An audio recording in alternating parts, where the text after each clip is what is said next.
Thank you very much, President Lee, for welcoming us here today and for the extraordinary hospitality and accommodations that have been provided by the Republic of Korea.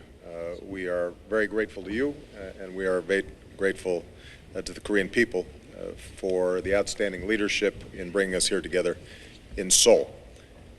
Like the G20 summit 2 years ago, this gathering is a tribute to the nations that contribute to security and peace, that's playing a leading role around the globe, and that's taking its rightful place on the world stage.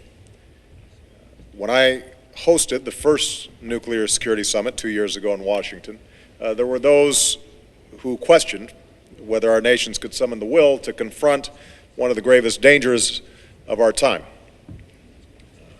in part because it involves a lot of technical issues, in part because the world was still grappling with a whole host of other issues like the economy and the global recession.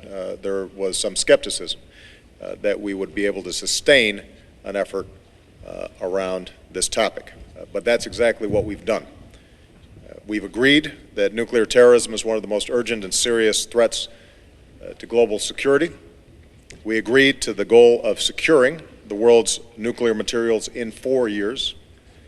We committed ourselves to specific and concrete actions, and to get this done, we agreed a new effort of sustained and effective international cooperation was required, that we would need to create an architecture in which we could share best practices, help to enforce many of the commitments that we had already made, and continue to improve every aspect of this issue.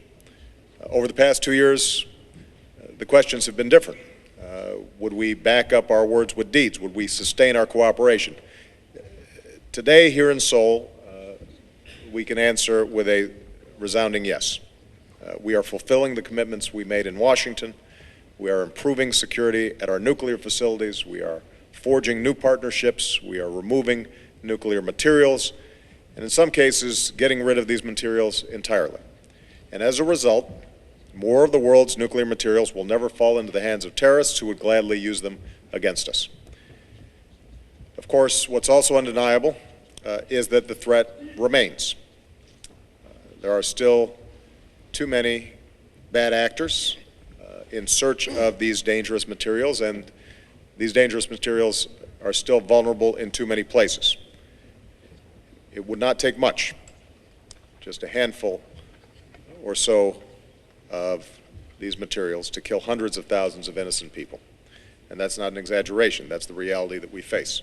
And that's why what's required continues to be a serious and sustained effort, and why I'm so encouraged by the excellent participation today, which is, again, a testimony to President Lee's leadership. More nations have come to the table, this time more than 50, not to talk, but to take action.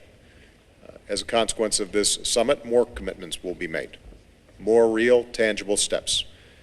As a consequence, more of our citizens will be safer from the danger of nuclear terrorism. I think we all understand that no one nation can do this alone. This is one of those challenges in our interconnected world that can only be met when we work as an international community. And what we did in Washington, what we're now doing in Korea, becomes part of a larger global architecture designed to reduce the dangers of nuclear weapons and nuclear terrorism, but also allows us then to more safely and effectively pursue peaceful uses of nuclear energy. So again, I want to thank President Lee for his leadership. I want to thank all the leaders who are participating here today. I know people's schedules are extraordinarily busy. We've come a long way in a very short time, and that should encourage us. And that should not lead us to complacency, however. It should fortify our will as we continue to deal with these issues. I believe we can maintain that will and that focus. I believe we must, because the security of the world depends on the actions that we take. So, President Lee, thank you again.